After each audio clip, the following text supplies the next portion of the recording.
Imagine um carro que reúne tudo o que um entusiasta poderia desejar. Um motor V8 potente, câmbio de 5 marchas, tração traseira, manuseio preciso de um esportivo, aparência de supercarro, pedigree de corrida e a praticidade de um hatchback. Bom, parece o carro dos sonhos, certo? Então por que você nunca ouviu falar dele? Um dos segredos mais bem guardados do mundo automotivo, o Rover SD1 ou 3500, foi fabricado entre 1976 e 86. Foi uma joia rara que apareceu nos Estados Unidos e passou longe da América do Sul. E dizer que ele foi vendido seja um grande exagero, talvez a palavra disponível seja a mais adequada para relatar sua trajetória. Projetado por um cara talentoso e inspirado em um icônico modelo da Ferrari, esse carro chegou a vencer como o melhor carro do ano no meio dos anos 70, pois tinha desempenho e design inovador e era competitivo nas pistas. E mesmo com tudo isso,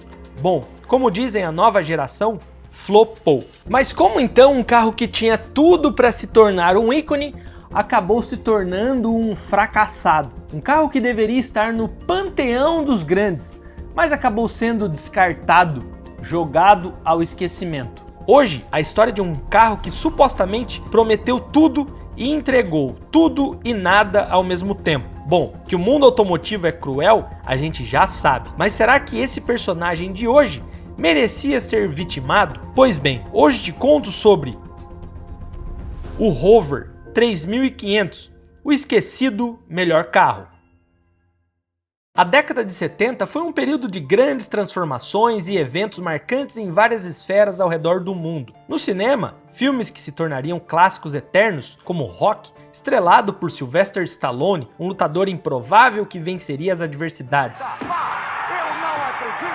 Taxi Driver, dirigido por Martin Scorsese e estrelado por Robert De Niro, explorava a alienação urbana e a deterioração mental, criando um impacto duradouro no público e na crítica. Geopoliticamente falando, foi de transição e tensões. Em termos de conflitos, em 76, ano do personagem de hoje, viu muita agitação. No Líbano, o conflito civil continuava a devastar o país. Na América Latina, a Operação Condor estava em pleno andamento em países como Chile, Argentina e Brasil. Nas ruas, uma ampla variedade de estilos e inovações. O muscle car americano estava no auge nesse início de década, com modelos icônicos como o Ford Mustang, Chevrolet Camaro, Dodge Challenger e Plymouth Barracuda. Esses carros eram conhecidos por seus motores potentes e design agressivo, capturando a imaginação de entusiastas de velocidade e estilo. Entretanto, a crise do petróleo trouxe mudanças significativas. Com o aumento do preço do combustível, houve uma mudança de foco para carros mais econômicos e eficientes. Modelos como o Volkswagen Golf, lançado em 74, tornando-se extremamente popular na Europa e em outras partes do mundo por sua eficiência e praticidade. O Toyota Corolla também ganhou destaque global, sendo um símbolo de confiabilidade japonesa. A indústria automobilística europeia continuava a inovar, com a BMW lançando o Série 5 em 72, que combinava luxo e desempenho. A Mercedes-Benz, por sua vez, introduziu o W116, a primeira série a ostentar a designação S-Class, que se tornaria sinônimo de luxo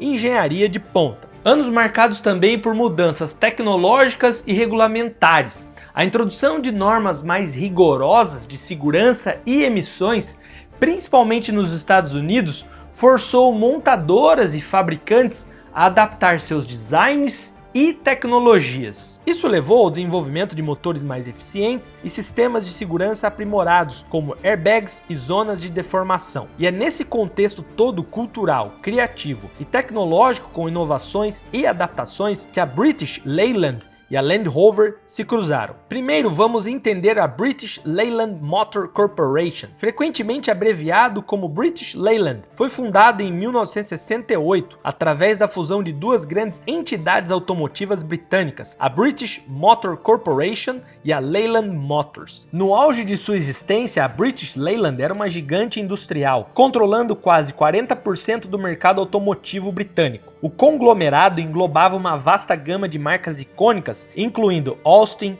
Morris, MG, Rover, Triumph e Jaguar. E dentro desse vasto conglomerado de marcas que a British Leyland controlava, estava a Land Rover, conhecida por seus veículos robustos e utilitários. Eu já falo mais, segura aí. Em 1970 foi um período particularmente turbulento para a Leyland, que desde o início a empresa enfrentou inúmeros desafios, incluindo disputas trabalhistas, problemas de qualidade e falhas de gestão, que frequentemente ofuscavam suas próprias conquistas. Essas dificuldades levaram a várias crises financeiras, culminando na intervenção do governo britânico, que nacionalizou a companhia em 1975 para evitar sua falência. Já a história da Rover remonta a 1885, quando introduziu a bicicleta de segurança Rover, um design que estabeleceu o padrão para bicicletas modernas com duas rodas de tamanho semelhante e corrente traseira. Por volta do virar do século, a Rover expandiu-se para motocicletas e automóveis. Em 1904, a empresa introduziu seu primeiro automóvel, o Rover 8, que rapidamente ganhou reputação por sua qualidade e inovação. Na metade dos anos 40, a Rover estava envolvida com motores a jato de aviões, mostrando sua capacidade de diversificação tecnológica e ousadia. Nos anos de 1950, a Rover continuou a inovar com a introdução do Rover P4, que se destacou por seu conforto e durabilidade. Eles também se aventuraram em carros experimentais movidos por turbinas a gás, um dos quais competiu com bastante sucesso nas 24 horas de Le Mans de 63 a 65. Apetite também por corridas, usando ideias pouco convencionais. Na década de 60, a Rover lançou o Rover P6, também conhecido como Rover 2000, que ganhou o prêmio de carro do ano na Europa em 64, consolidando ainda mais a reputação da marca como líder em design e engenharia. O sucesso continuou com o lançamento do Range Rover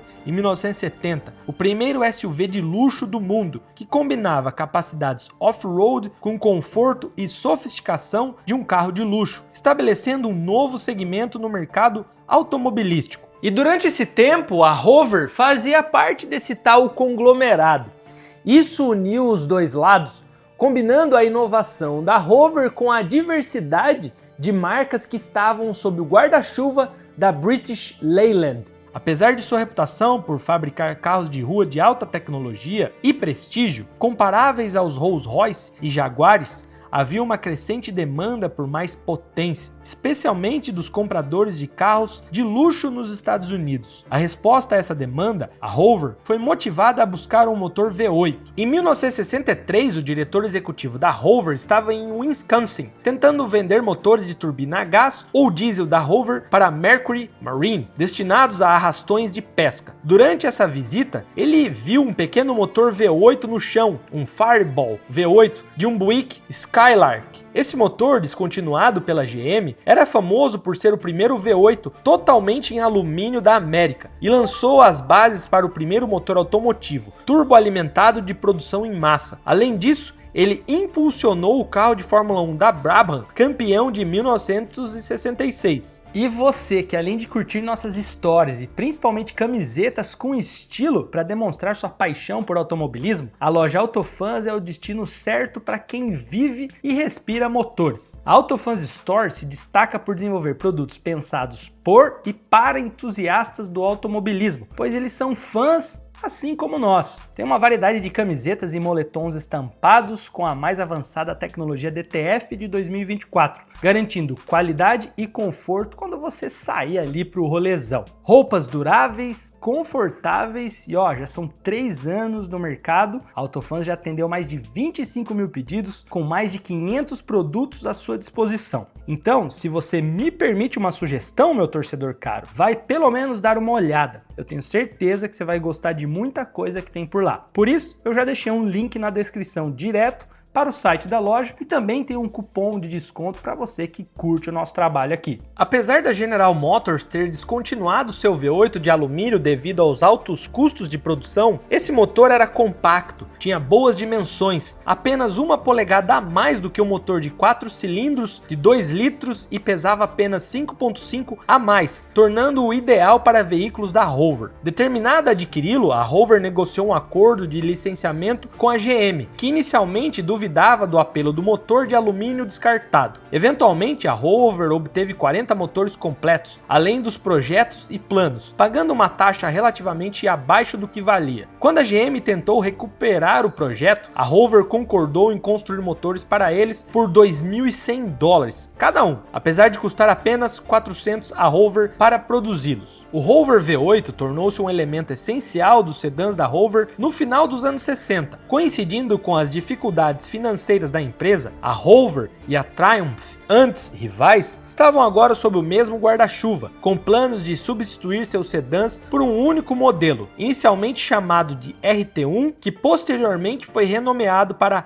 SD1. Durante o desenvolvimento do SD1, havia incerteza sobre a marca sob a qual ele seria vendido: Rover, Leyland ou Triumph. Decidiu-se então usar a suspensão do Triumph TR7 e a nova caixa de câmbio manual de 5 marchas da própria Triumph, combinando com motores de 6 cilindros em linha, ou o aprimorado Rover V8. O SD1 foi inovadoramente projetado como um hatchback de 5 portas, conceito introduzido pelo Renault R16 e Austin Maxi. Insatisfeita com o estilo inicial, a Leyland recorreu à casa de design italiana Michelotti para uma nova direção. Isso levou David Bash, um dos mais influentes designers de automóveis britânicos do século XX. David iniciou sua carreira na Austin Motor Company antes de se juntar à Rover em 54. Como chefe de design da Rover, tomou uma medida ousada. Ele emprestou um Maserati Indy de um amigo e isolou sua equipe de design no estúdio durante um final de semana, inspirando-se nas linhas elegantes e nos contornos de um supercarro. O design de David foi também fortemente influenciado pela Ferrari Daytona, visível nos indicadores de direção e na concavidade ao redor do carro. Para o interior, ele se inspirou na Ferrari Berlinetta Boxer, especialmente no layout dos assentos, painéis das portas e na perspectiva do motorista. A influência da Ferrari também se estendeu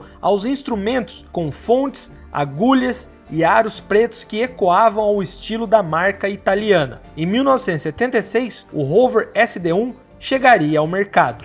Come and test one and see how we're advancing the driving experience.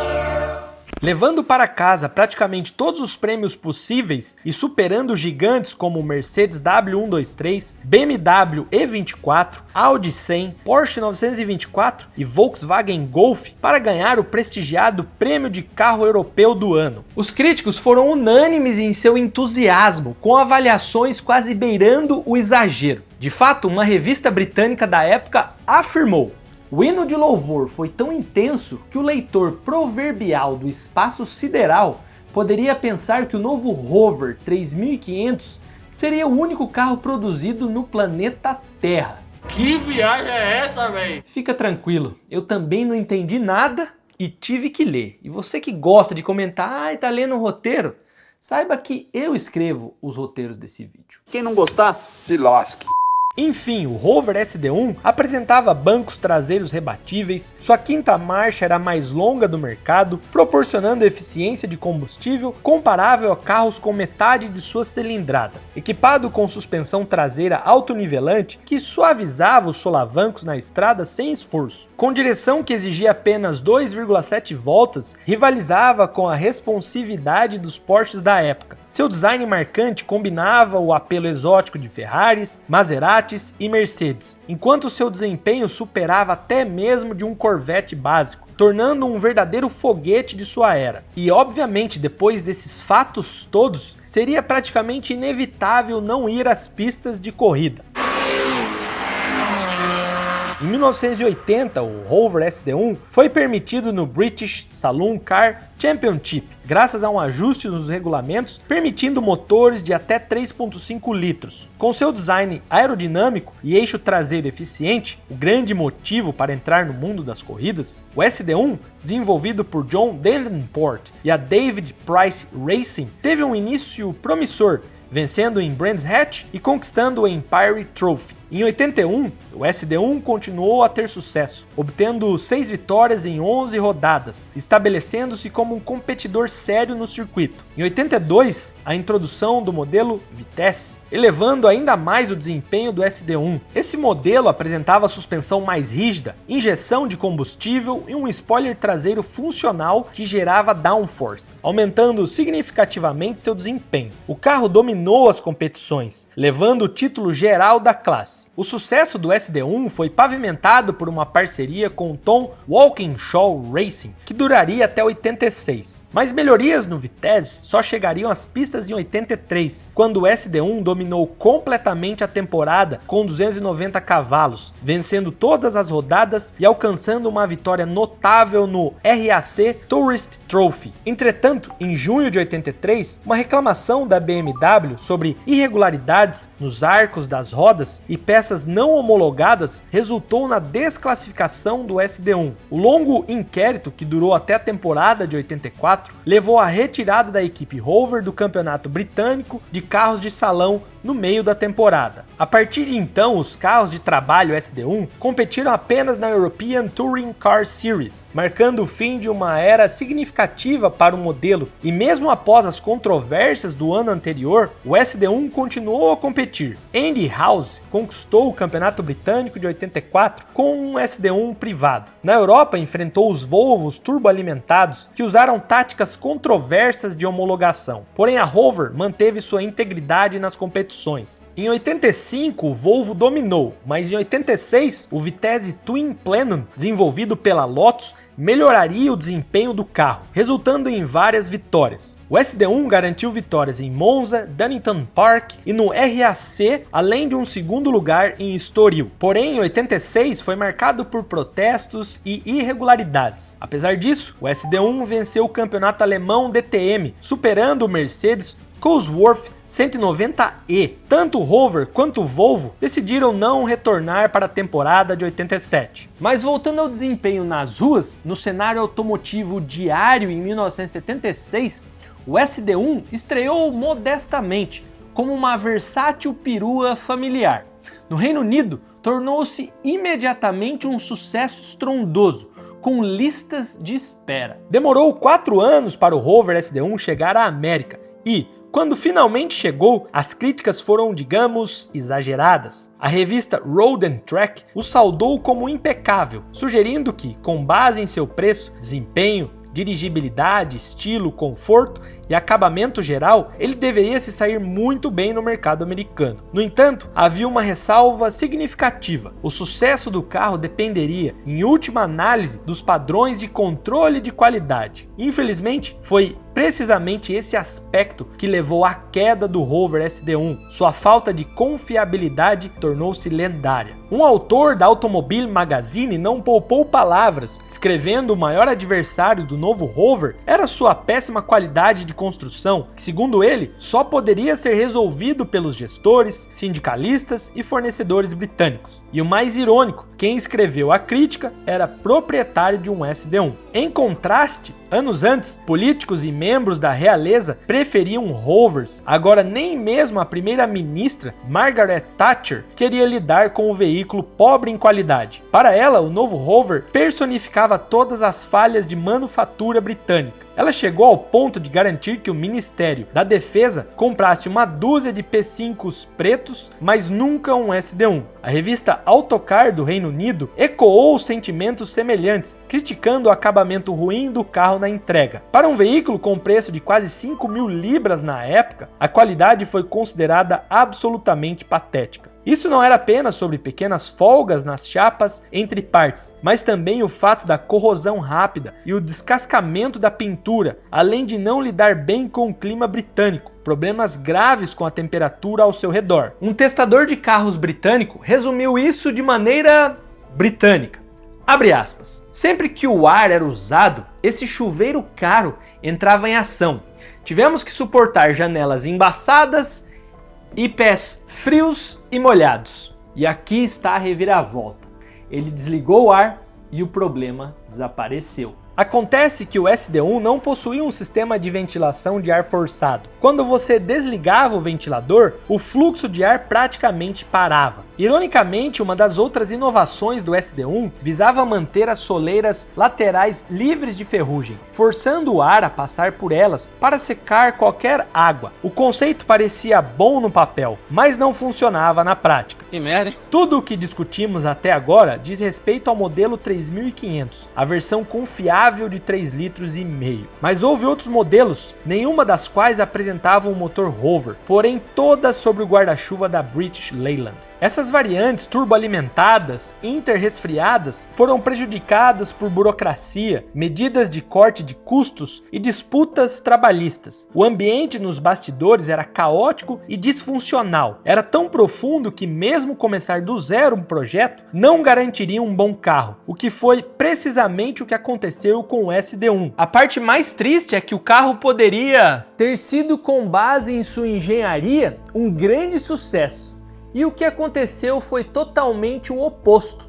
Flopou. A história se repetiu com os sucessores do Rover 3500, a série Rover 800, comercializada nos Estados Unidos como Sterling 825 e posteriormente 827, sendo carros menos confiáveis disponíveis no mercado. Em justiça, o SD1 3500 foram praticamente os sistemas elétricos e acabamentos que apresentaram problemas. Surpreendentemente, o motor e a transmissão eram bastante robustos, explicando por que o SD1 era uma escolha popular para carros de polícia no Reino Unido. As agências policiais relataram sua excepcional confiabilidade, provavelmente porque não tinha vidros elétricos ou travas de portas para falhar. Afinal, quem se importava com ruído de vento ou vazamentos de água em um carro de polícia que pode superar e manobrar melhor do que todos os veículos dos criminosos? A prevalência do SD1 como viatura policial no Reino Unido contribuiu significativamente para a nostalgia que evoca do outro lado do Atlântico. Eles costumavam estar em todos os lugares. A Rover vendeu impressionantes 300 mil unidades durante 10 anos, mesmo disputando com fortíssimos e melhores do que ele como Mercedes-Benz W123, Ford Granada ou Audi 100. Na América do Norte, vexame, apenas 1.254 Rovers 3500 foram vendidos, tornando uma verdadeira bomba rara. Seu fracasso, em resumo, é ligado ao desenvolvimento. Custou uma fortuna, exigiu a construção de uma nova fábrica e,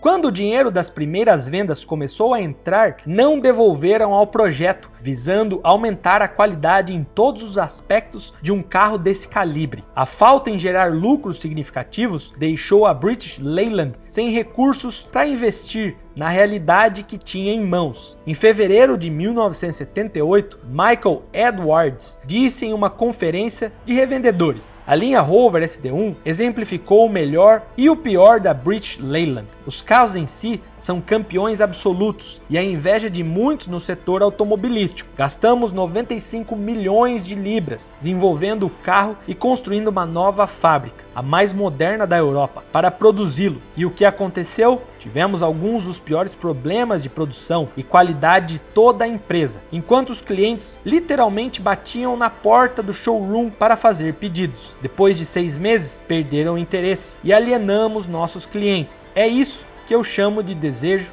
de morte. Fecha aspas. O SD1 poderia ter saído da promessa, do sonho, para de fato ter se tornado um carro memorável na cabeça dos entusiastas. Histórias de desastres no cenário automobilístico como essa não são únicas. Tem uma outra gigante que meteu os pés pelas mãos e gastou bilhões para construir um carro que batesse de frente com gigantes como Ferraris e McLarens, mas falhou também, além de ceifar a vida de seus criadores. Quer saber mais dessa história? Bom, se liga nesse vídeo que já começou aí na sua tela. Te vejo já. Ah, e curtiu esse vídeo?